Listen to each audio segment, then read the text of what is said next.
को दाओ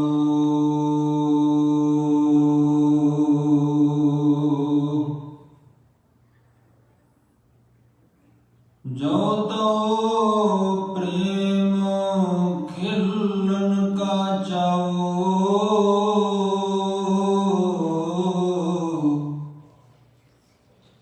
सिर तार तली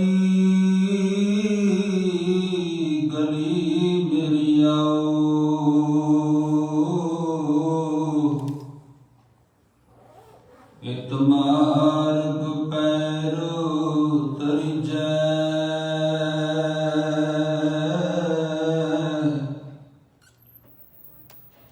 सिर दीजै कान न कीजै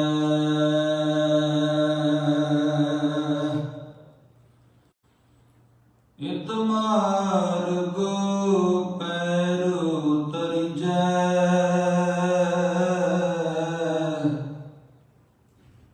सिर दीजै कान न कीजै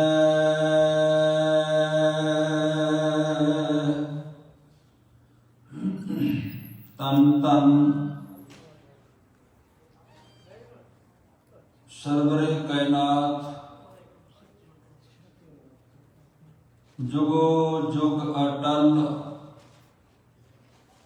सर्व कला समर्थ सदा सदा रहमतां दे घर शब्द अवतार नियामतां दे घर मेहरबान सतगुरु अशरफुल मखलूकात नूं मुक्ति प्रदान करन हारे गुरता गद्दी ते विराजमान गुरता गद्दी दे मालक साहिबे कमाल धन धन श्री गुरु ग्रंथ साहिब महाराज सच्चे पातशाह जी दे हजूर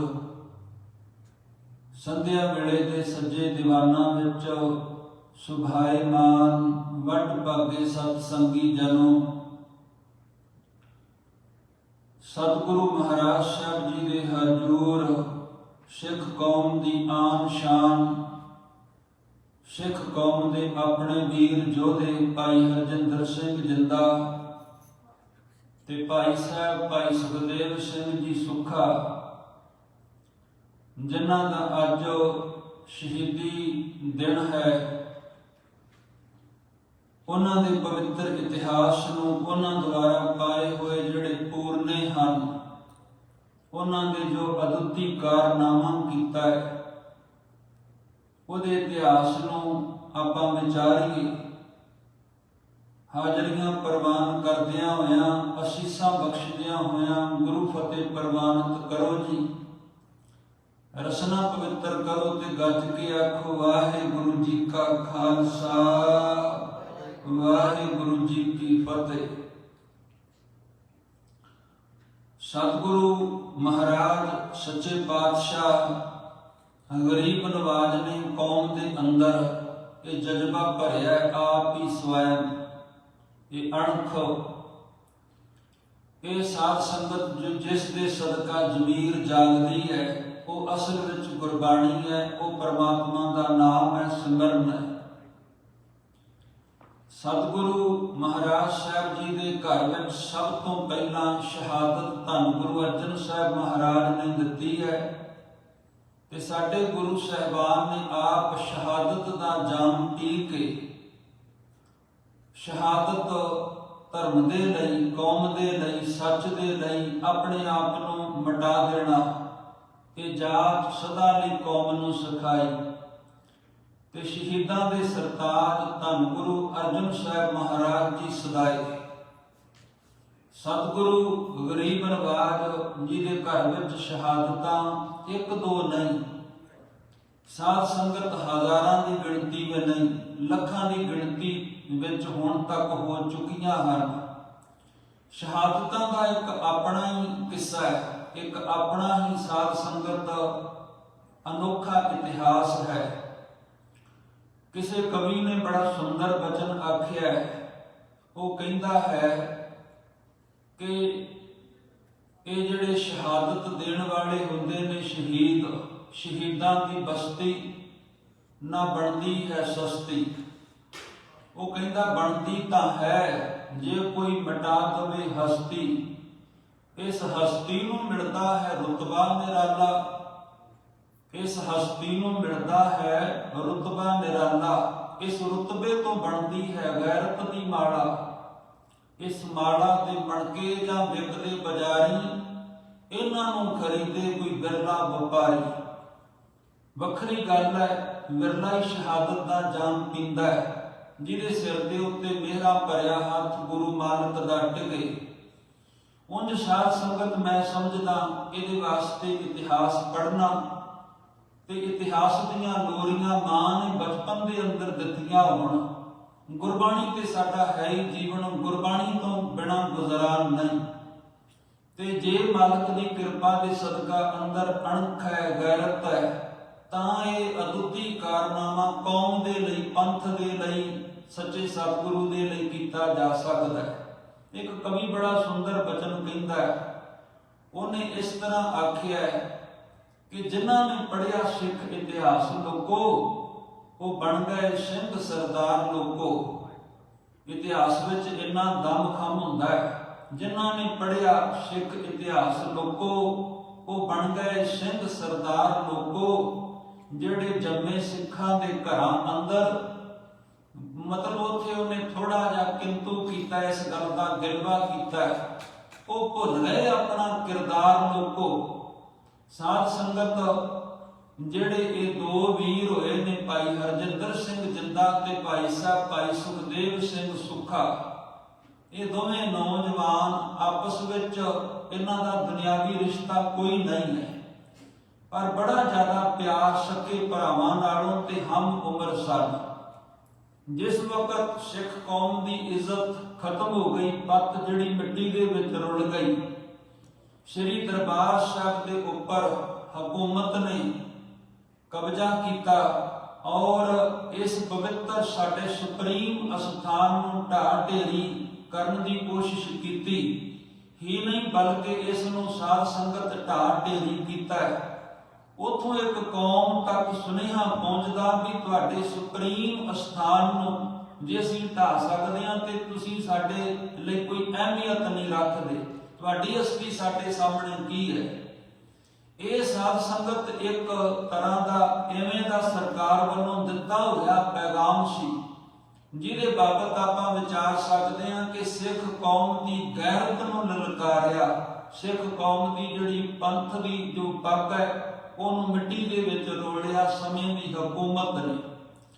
ਇਹ ਜਿਹੜੀ ਵੰਗਾਰ ਸੀ, ਇਹਨੂੰ ਫਿਰ ਸਾਧ ਸੰਗਤ ਬਹੁਤ ਸਾਰੇ ਸੂਰਮੇ ਯੋਧਿਆਂ ਨੇ ਜਿਸ ਵਕਤ ਪ੍ਰਵਾਨ ਕੀਤਾ, ਉਹਨਾਂ ਦੇ ਵਿੱਚੋਂ ਦੋ ਇਹ ਯੋਧੇ ਵੀ ਹਨ, ਭਾਈ ਹਰਜਿੰਦਰ ਸਿੰਘ ਜੀ ਜਿੰਦਾ ਤੇ ਸਰਦਾਰ ਸੁਖਦੇਵ ਸਿੰਘ ਜੀ ਸੁੱਖਾ। ਜੇ ਰਿਸ਼ਤੇ ਦੀ ਗੱਲ ਕਰੀਏ ਇਹਨਾਂ ਨਾਲ ਸਾਡਾ ਰਿਸ਼ਤਾ ਤੇ ਸਾਧ ਸੰਗਤ, ਪਹਿਲੀ ਗੱਲ ਕਿ ਬਹੁਤ ਕੀਮਤੀ ਹੁੰਦਾ ਇਹੋ ਜਿਹੇ ਯੋਧਿਆਂ ਦਾ ਜੀਵਨ, ਵਾਰ-ਵਾਰ ਨਹੀਂ ਸੰਸਾਰ ਦੇ ਉੱਪਰ ਆਉਂਦੇ। ਇਹਨਾਂ ਨੂੰ ਵਾਹਿਗੁਰੂ ਨੇ ਆਪ ਹੀ ਤਿਆਰ ਕੀਤਾ ਹੁੰਦਾ ਸ਼ਹਾਦਤ ਦਾ ਜਾਮ ਪੀਣ ਵਾਸਤੇ ਤੇ ਕੌਮ ਨੂੰ ਇੱਕ ਤਰ੍ਹਾਂ ਨਾਲ ਹਲੂਣਾ ਦੇਣ ਵਾਸਤੇ। ਤੇ ਦੂਸਰੀ ਗੱਲ ਇਹ ਹੈ ਸਾਧ ਸੰਗਤ, ਉਹ ਜਿਹੜੇ ਕੌਮ ਦੇ ਲਈ, ਜਿਹੜੇ ਧਰਮ ਦੇ ਲਈ ਆਪਣੇ ਆਪ ਨੂੰ ਮਿਟਾ ਦਿੰਦੇ ਹਨ, ਉਹ ਸਾਰੇ ਪੰਥ ਦੇ ਵੀਰ ਹੁੰਦੇ ਨੇ, ਸਾਰੇ ਪੰਥ ਦੇ ਭਰਾ ਹੁੰਦੇ ਹਨ, ਉਹ ਸਭਨਾਂ ਦੇ ਸਾਂਝੇ ਹੁੰਦੇ ਹਨ। ਉਹਨਾਂ ਨੇ ਜੋ ਕੀਤਾ ਹੁੰਦਾ ਪੰਥ ਲਈ ਕੀਤਾ ਹੁੰਦਾ, ਉਹਨਾਂ ਨੇ ਜੋ ਕੁਰਬਾਨੀ, ਜੋ ਸ਼ਹਾਦਤ ਦਾ ਜਾਮ ਦਿੱਤਾ, ਉਹ ਸਾਧ ਸੰਗਤ ਪਿਆਰੇ ਸਤਿਗੁਰਾਂ ਦੇ ਲਈ ਦਿੱਤਾ ਹੈ, ਧਰਮ ਤੋਂ ਆਪਣਾ ਆਪ ਕੁਰਬਾਨ ਕੀਤਾ ਹੈ। ਭਾਈ ਸਾਹਿਬ ਭਾਈ ਹਰਜਿੰਦਰ ਸਿੰਘ ਜੀ ਜਿੰਦਾ ਜਿਹੜੇ ਸਾਧ ਸੰਗਤ ਨੌਜਵਾਨ ਸਨ, ਉਸ ਵਕਤ ਜਦੋਂ ਘੱਲੂਘਾਰਾ ਵਾਪਰਿਆ, ਆਪ ਜੀ ਦਾ ਜਿਹੜਾ ਜਨਮ ਹੈ ਉਹ ਲਿਖਿਆ ਮਿਲਦਾ ਫਰਵਰੀ ਮਹੀਨਾ 1961। 1961 ਦੇ ਵਿੱਚ ਫਰਵਰੀ ਮਹੀਨੇ ਦੇ ਅੰਦਰ ਸਰਦਾਰ ਗੁਲਜ਼ਾਰ ਸਿੰਘ ਜੀ ਪਿਤਾ ਜੀ ਤੇ ਮਾਤਾ ਜੀ ਸਾਧ ਸੰਗਤ ਮਾਤਾ ਗੁਰਨਾਮ ਕੌਰ ਦੀ ਕੁੱਖੋਂ ਆਪ ਜੀ ਦਾ ਜਨਮ ਹੋਇਆ ਪਿੰਡ ਗਦਲੀ ਦੇ ਅੰਦਰ, ਜ਼ਿਲ੍ਹਾ ਅੰਮ੍ਰਿਤਸਰ ਸਾਹਿਬ ਦੇ ਵਿੱਚ। ਆਪ ਜੀ ਦੇ ਦੋ ਵੱਡੇ ਭਰਾ ਸਨ। ਇੱਕ ਦਾ ਨਾਂ ਹੈ ਸਰਦਾਰ ਨਿਰਭੈ ਸਿੰਘ ਤੇ ਦੂਸਰਿਆਂ ਦਾ ਨਾਂ ਹੈ ਸਰਦਾਰ ਭੁਪਿੰਦਰ ਸਿੰਘ, ਤੇ ਇੱਕ ਸੀ ਆਪ ਜੀ ਦੀ ਭੈਣ ਜੀ ਬਲਵਿੰਦਰ ਕੌਰ। ਆਪ ਜੀ ਨੇ ਗਦਲੀ ਪਿੰਡ ਤੋਂ ਲਾਗੇ ਹੀ ਜਿਹੜਾ ਜੰਡਿਆਲਾ ਗੁਰੂ ਕਾ ਹੈ, ਉੱਥੋਂ ਸਾਧ ਸੰਗਤ ਜਿਹੜੀ ਮੁੱਢਲੀ ਪੜ੍ਹਾਈ ਕੀਤੀ। ਤੇ ਇਸ ਤਰ੍ਹਾਂ ਨਾਲ ਭਾਈ ਸਾਹਿਬ ਭਾਈ ਹਰਜਿੰਦਰ ਸਿੰਘ ਜੀ ਜਿੰਦਾ ਉਸ ਤੋਂ ਬਾਅਦ ਅੰਮ੍ਰਿਤਸਰ ਸਾਹਿਬ ਦੇ ਖਾਲਸਾ ਕਾਲਜ ਦੇ ਵਿੱਚ BA ਕਰ ਰਹੇ ਸਨ, ਗ੍ਰੈਜੂਏਸ਼ਨ ਕਰ ਰਹੇ ਸਨ ਤੇ ਸੈਕੰਡ ਈਅਰ ਦੇ ਵਿਦਿਆਰਥੀ ਸਨ। BA ਦੇ ਵਿੱਚ ਆਪ ਜੀ ਦਾ ਦੂਸਰਾ ਸਾਲ ਚੱਲ ਰਿਹਾ ਸੀ ਪੜ੍ਹਾਈ ਦੇ ਦੌਰਾਨ, ਜਿਸ ਵਕਤ ਇੱਕ ਲੂਕਾਰਾ ਵਾਪਰਿਆ। ਜਦੋਂ 31 ਅਕਤੂਬਰ 1984 ਨੂੰ ਇੰਦਰਾ ਗਾਂਧੀ ਦਾ ਸਹੁਰਾ ਲਾਇਆ ਗਿਆ ਤੇ ਸਾਧ ਸੰਗਤ ਉਸ ਤੋਂ ਪਹਿਲਾਂ ਘੱਲੂਘਾਰਾ ਵਾਪਰਿਆ। ਸ਼੍ਰੀ ਅਕਾਲ ਤਖਤ ਸਾਹਿਬ ਸ੍ਰੀ ਦਰਬਾਰ ਸਾਹਿਬ ਦੇ ਉੱਪਰ ਸਰਕਾਰੀ ਹਕੂਮਤ ਵੱਲੋਂ ਹਮਲਾ ਕੀਤਾ ਗਿਆ। ਉਦੋਂ ਆਪ ਦੀ ਉਮਰ 23 ਸਾਲ ਬਣਦੀ ਹੈ। ਆਪ ਜੀ ਸੰਘਰਸ਼ ਦੇ ਵਿੱਚ ਕੁੱਦ ਪਏ, ਆਪਣੇ ਆਪ ਨੂੰ ਕੁਰਬਾਨ ਕਰ ਦੇਣਾ ਠੀਕ ਸਮਝਿਆ ਔਰ ਆਪਣੀ ਜਿੰਦ ਜਾਨ ਜਿਹੜੀ ਸੀ ਉਹ ਧਰਮ ਦੇ ਲੇਖੇ ਲਾਉਣੀ ਆਪ ਜੀ ਨੇ ਮੁਨਾਸਬ ਸਮਝੀ। ਇਸੇ ਕਾਰਜ ਨੂੰ ਅੰਜਾਮ ਦੇਣ ਵਾਸਤੇ ਭਾਈ ਸਾਹਿਬ ਹਰਜਿੰਦਰ ਸਿੰਘ ਜੀ ਜਿੰਦਾ, ਜਿਨ੍ਹਾਂ ਦੇ ਨਾਨਕੇ ਸਨ ਰਾਜਸਥਾਨ ਦੇ ਗੰਗਾ ਨਗਰ ਦੇ ਅੰਦਰ, ਗੰਗਾ ਨਗਰ ਜ਼ਿਲ੍ਹੇ ਦੇ ਵਿੱਚ ਆਪ ਜੀ ਦੇ ਨਾਨਕੇ 22 ਚੱਕ ਦੇ ਵਿੱਚ ਸਨ, ਉੱਥੇ ਚਲੇ ਗਏ। ਜਦੋਂ ਉੱਥੇ ਗਏ ਨੇ ਤੇ ਆਪ ਜੀ ਦੇ ਮਾਮੇ ਦਾ ਪੁੱਤ ਭਰਾ ਸਰਦਾਰ ਬਲਵਿੰਦਰ ਸਿੰਘ, ਜਿਹਦਾ ਛੋਟਾ ਨਾਂ ਰਾਜੂ ਸੀ, ਸਾਧ ਸੰਗਤ ਉਹਨਾਂ ਦੇ ਦੋਸਤ ਸਨ ਜਿਹੜੇ ਸਰਦਾਰ ਸੁਖਦੇਵ ਸਿੰਘ ਜੀ ਸੁੱਖਾ ਸਨ। ਭਾਈ ਸਾਹਿਬ ਭਾਈ ਸੁਖਦੇਵ ਸਿੰਘ ਜੀ ਸੁੱਖਾ ਦੇ ਨਾਲ ਆਪ ਜੀ ਦੀ ਮੁਲਾਕਾਤ ਆਪ ਜੀ ਦੇ ਮਾਮੇ ਦੇ ਪੁੱਤ ਭਰਾ ਸਰਦਾਰ ਬਲਵਿੰਦਰ ਸਿੰਘ ਰਾਜੂ ਜੀ ਦੇ ਰਾਹੀਂ ਹੋਈ। ਜਦੋਂ ਮੁਲਾਕਾਤ ਹੋਈ ਉਹਨਾਂ ਦਿਨਾਂ ਦੇ ਵਿੱਚ ਹੀ ਜਿਹੜੇ ਸਰਦਾਰ ਬਲਵਿੰਦਰ ਸਿੰਘ ਸਨ ਰਾਜੂ, ਉਹਨਾਂ ਨੂੰ ਪੁਲਿਸ ਨੇ ਗ੍ਰਿਫਤਾਰ ਕਰ ਲਿਆ। ਅਜੇ ਸੰਘਰਸ਼ ਆਰੰਭ ਨਹੀਂ ਕੀਤਾ ਤੇ ਪੁਲਿਸ ਨੇ ਗ੍ਰਿਫਤਾਰ ਕਰਨ ਤੋਂ ਬਾਅਦ ਆਪ ਨੂੰ ਬਹੁਤ ਤਸੀਹੇ ਦਿੱਤੇ, ਬੜਾ ਆਪ ਜੀ ਦੇ ਉੱਤੇ ਤਸ਼ੱਦਦ ਕੀਤਾ। ਇਹ ਜਿਹੜਾ ਆਪ ਜੀ ਨੇ ਵੇਖਿਆ ਵੀ ਮੇਰੇ ਮਾਮੇ ਦੇ ਪੁੱਤ ਭਰਾ ਨੂੰ ਬਹੁਤੀ ਵਜ੍ਹਾ ਤੋਂ ਬਿਨਾਂ ਗ੍ਰਿਫਤਾਰ ਕਰਕੇ ਤੇ ਤਸੀਹੇ ਬਹੁਤ ਦਿੱਤੇ ਗਏ, ਇਸ ਗੱਲ ਦਾ ਭਾਈ ਸਾਹਿਬ ਭਾਈ ਹਰਜਿੰਦਰ ਸਿੰਘ ਜੀ ਜਿੰਦਾ ਦੇ ਮਨ ਉੱਤੇ ਬਹੁਤ ਦੁੱਖ ਹੋਇਆ, ਜਿਸ ਕਰਕੇ ਆਪ ਜੀ ਨੇ ਸੰਘਰਸ਼ ਵਿੱਚ ਹੋਰ ਸਰਗਰਮੀ ਦੇ ਨਾਲ ਆਪਣੇ ਆਪ ਨੂੰ ਝੋਕ ਦੇਣਾ ਹੀ ਮੁਨਾਸਬ ਸਮਝਿਆ। ਇਸ ਤਰ੍ਹਾਂ ਨਾਲ ਦੂਸਰੇ ਭਾਈ ਸਾਹਿਬ ਭਾਈ ਸੁਖਦੇਵ ਸਿੰਘ ਜੀ ਸੁੱਖਾ, ਇਹ ਇੱਥੋਂ ਦੇ ਰਹਿਣ ਵਾਲੇ ਸਨ।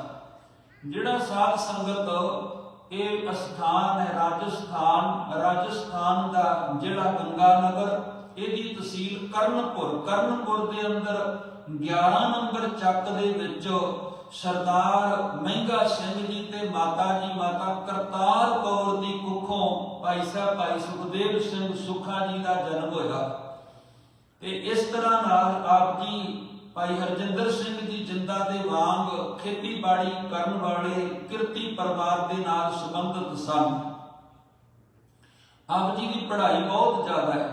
ਭਾਈ ਸੁੱਖਾ ਜੀ ਨੇ ਕਰਨਪੁਰ ਸਾਧ ਸੰਗਤ ਆਪਣੀ ਮੁੱਢਲੀ ਪੜ੍ਹਾਈ ਕੀਤੀ।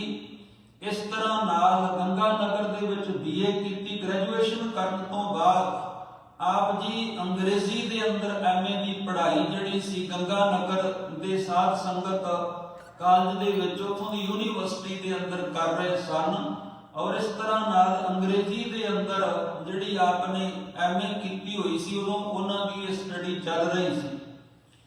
ਸਤਿਗੁਰੂ ਮਹਾਰਾਜ ਸਾਹਿਬ ਜੀ ਦੀ ਕਿਰਪਾ ਦੇ ਨਾਲ ਮੁਲਾਕਾਤ ਹੋਈ। ਆਪਸ ਵਿੱਚ ਰਿਸ਼ਤਾ ਨਹੀਂ, ਪਰ ਆਪ ਜੀ ਦਾ ਦੋਨਾਂ ਦਾ ਆਪਸ ਦੇ ਵਿੱਚ ਜਿਹੜਾ ਪਿਆਰ ਹੈ ਉਹ ਬਹੁਤ ਜ਼ਿਆਦਾ ਸੀ, ਸਕੇ ਭਰਾਵਾਂ ਨਾਲੋਂ ਵੀ ਵੱਧ ਕੇ। ਇਸ ਤਰ੍ਹਾਂ ਨਾਲ ਜਦੋਂ ਆਪ ਜੀ ਸੰਘਰਸ਼ ਦੇ ਵਿੱਚ ਦੋਨੋਂ ਜਾਣੇ ਕੁੱਦ ਪਏ ਤੇ ਸਾਧ ਸੰਗਤ ਉਦੋਂ ਸੰਘਰਸ਼ ਬੜੇ ਜ਼ੋਰਾਂ ਦੇ ਉੱਤੇ ਪੰਜਾਬ ਦੇ ਵਿੱਚ ਵੀ ਚੱਲ ਰਿਹਾ ਸੀ। ਪਰ ਇਹਨਾਂ ਦੋਵਾਂ ਵੀਰਾਂ ਨੇ ਜਿਹੜਾ ਆਪਣੇ ਸੰਘਰਸ਼ ਦਾ ਮੁੱਖ ਕੇਂਦਰ ਉਹਨੂੰ ਦਿੱਲੀ ਬਣਾਇਆ। ਦਿੱਲੀ ਦੇ ਅੰਦਰ ਜਦੋਂ ਆਪਨੇ ਸੰਘਰਸ਼ ਆਰੰਭਿਆ इस करके दिल्ली की हुकूमत जिहड़ी है वो साध संगत कंब उठी सी। दिल्ली के हाकमां दा जिहड़ा दिल सी उस वक्त धड़कदा सी जदों वो सुनते सन भाई साहब भाई हरजिंदर सिंह जिंदा ते भाई साहब सुखदेव सिंह सुखा जी होरां दा नाम। ये साध संगत ऐसा दुੱਤੀ साडा इतिहास है जिन्हों आपां जिहड़ी आपां विचार कर रहे हैं कोई मिथोलॉजी नहीं है, ये कोई मिथਿਆਸ नहीं।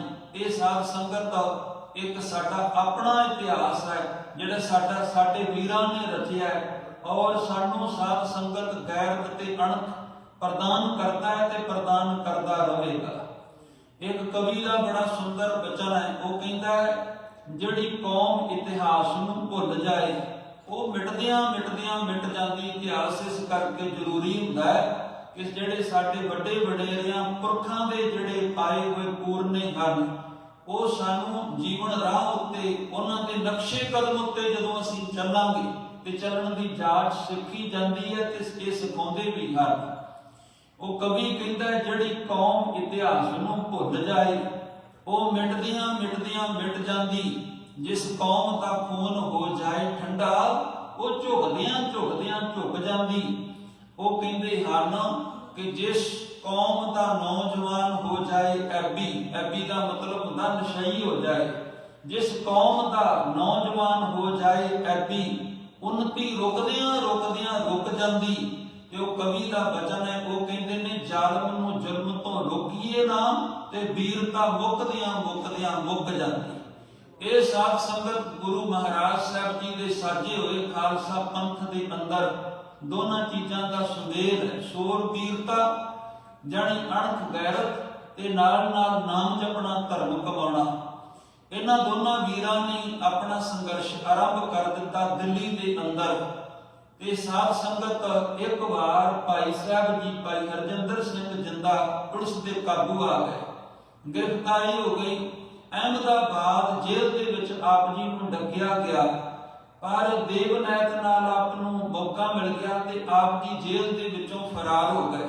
जदों लंबा समा संघर्ष करते रहे हैं उस संघर्ष के दौरान इन्हां दोवां वीरां ने फैसला लिया कि साडा पवित्र स्थान श्री अकाल तख्त साहिब श्री दरबार साहिब के उपर जिहड़ी सरकारी हुकूमत दी दे हुक्मां नूं मनदियां होइयां फौज ने हमला कीता है। उस हमले का साध संगत जिहड़ा कमांडर इन चीफ है के वैद्या जनरल वैद्या ਉਹਦਾ ਸੋਧਾ ਲਾਉਣਾ बहुत जरूरी है।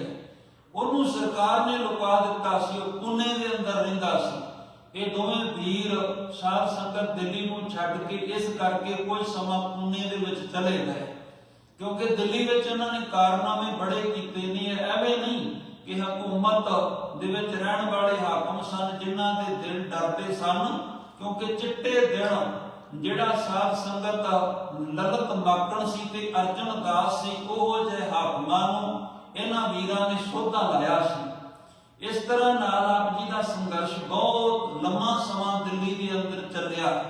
पर जदों पुणे गए ने पुणे दे विच जाके जनरल वैद्या की रेगी करते रहे ने बड़ा लंबा समा, क्योंकि ये काम सौखे नहीं हुंदे।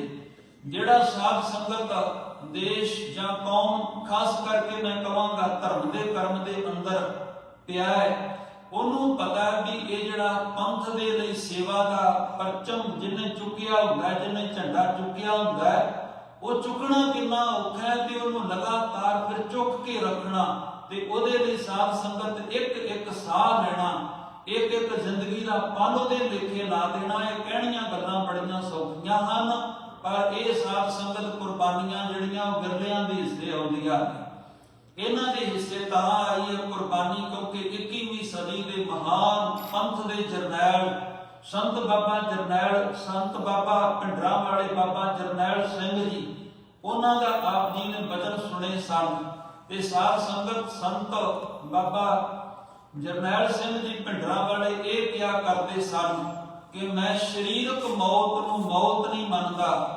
ਜਿਹੜਾ ਅਣਖ मर जानी है जो ਜ਼ਮੀਰ ਦਾ मर जाना है ਉਹਨੂੰ मैं मौत समझदा। क्योंकि साहब का घर कहता है जे जीवे पत लथी जाए सब हराम जे तक सिखाए।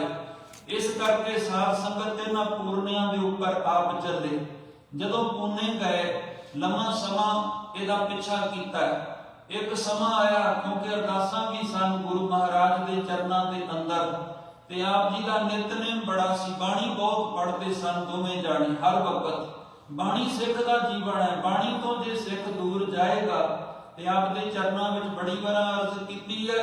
बाणी तो दूर जान करके दो साध संगत जिंदगी के अंदर घटनावां घट सकदियां हन। दो घटनावां की संभावना बनी रहेगी। एक ते बाणा उतरेगा, बाणी नालों प्यार नहीं रहेगा।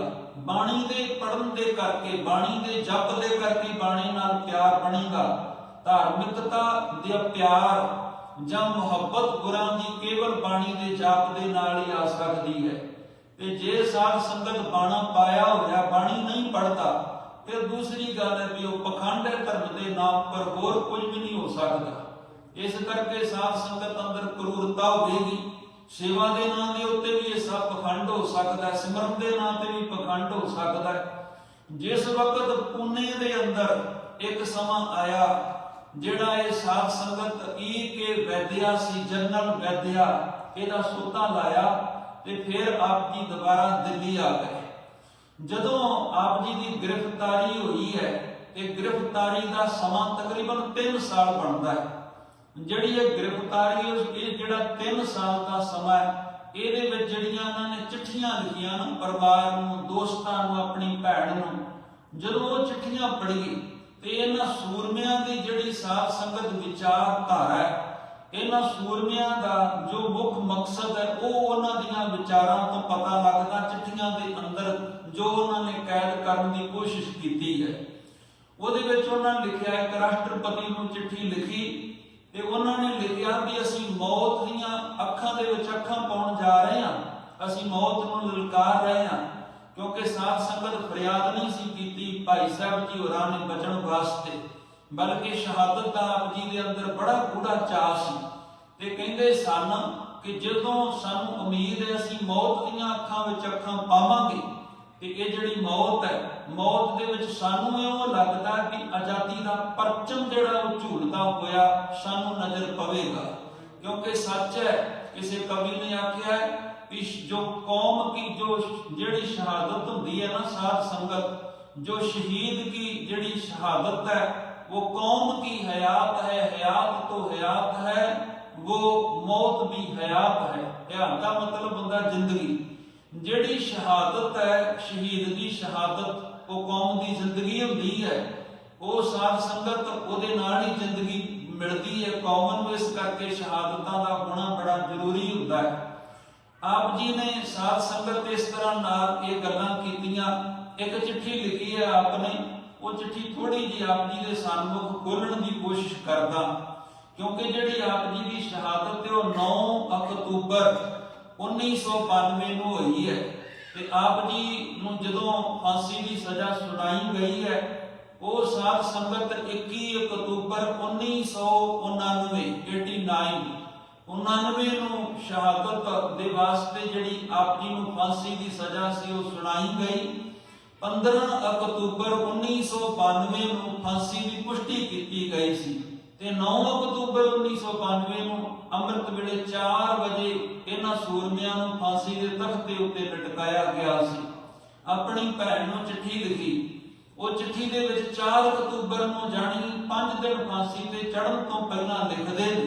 ਉਹਨਾਂ ਦੀਆਂ ਚਿੱਠੀਆਂ ਪੜ੍ਹੀਆਂ, ਉਹਨਾਂ ਦਾ ਜਿਹੜਾ ਇਤਿਹਾਸ ਹੈ ਉਹ ਕਹਿੰਦਾ ਹੈ ਵੀ ਜਿਉਂ-ਜਿਉਂ ਇਹ 3 ਸਾਲ ਦਾ ਜਿਹੜਾ ਵਕਫਾ ਲੰਘਿਆ ਹੈ ਨਾ, ਮੌਤ ਦਾ ਸਮਾਂ ਨੇੜੇ ਆ ਰਿਹਾ ਸੀ, फांसी ਦਾ ਦਿਨ, ਆਪ ਜੀ ਦੇ ਅੰਦਰ ਚਾਹ ਬਹੁਤ ਹਨੇਰਾ ਬਣਦਾ ਗਿਆ। ਦਿਨੋਂ ਦਿਨ ਮਜ਼ਾਕ ਕਰਨਾ, ਬਾਣੀ ਪੜ੍ਹਨੀ ਤੇ ਸਾਧ ਸੰਗਤ ਕਿਸੇ ਪ੍ਰਕਾਰ ਦਾ ਫਿਕਰ ਚਿੰਤਾ ਦੇ ਕਦੇ ਸ਼ਿਕਵਾ ਉਹਨਾਂ ਦੇ ਅੰਦਰ ਆਇਆ ਹੀ ਨਾ।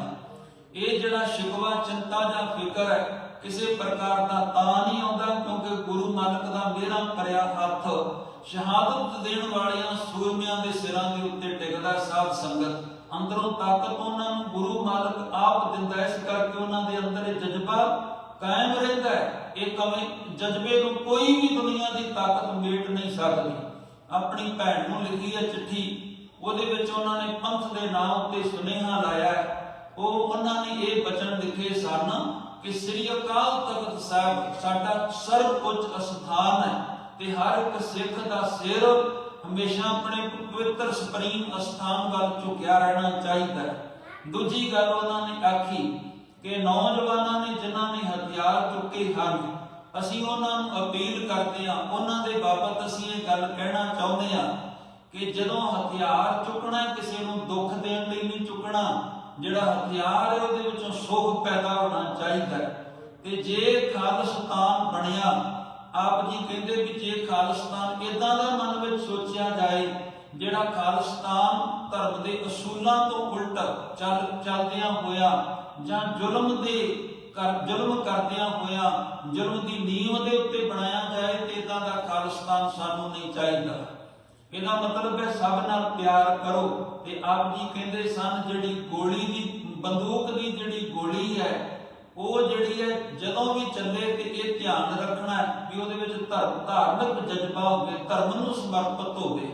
ਜਦੋਂ ਵੀ ਸੰਘਰਸ਼ ਵਿੱਢਣਾ ਤੇ ਸੰਘਰਸ਼ ਦੇ ਵਿੱਚ ਚੱਲਣਾ, ਉਸ ਵਕਤ ਧਰਮ ਤੋਂ ਦੂਰ ਨਹੀਂ ਜਾਣਾ। ਧਰਮ ਦੇ ਖਿਆਲਾਤ ਹਮੇਸ਼ਾ ਆਪਣੇ ਮਨ ਦੇ ਵਿੱਚ ਰੱਖਣੇ ਹਨ ਤਾਂ ਕਿ ਜਿਹੜਾ ਸੰਘਰਸ਼ ਹੈ ਉਹ ਅਤਿਆਚਾਰ ਦਾ ਰੂਪ ਨਾ ਧਾਰਨ ਕਰ ਜਾਏ, ਜ਼ਾਲਮ ਦਾ ਰੂਪ ਨਾ ਧਾਰਨ ਕਰ ਜਾਏ। ਉਹ ਕੇਵਲ ਧਰਮ ਜੋਤ ਹੋਣਾ ਚਾਹੀਦਾ। ਇਹ ਸਚਾਈ ਹੈ।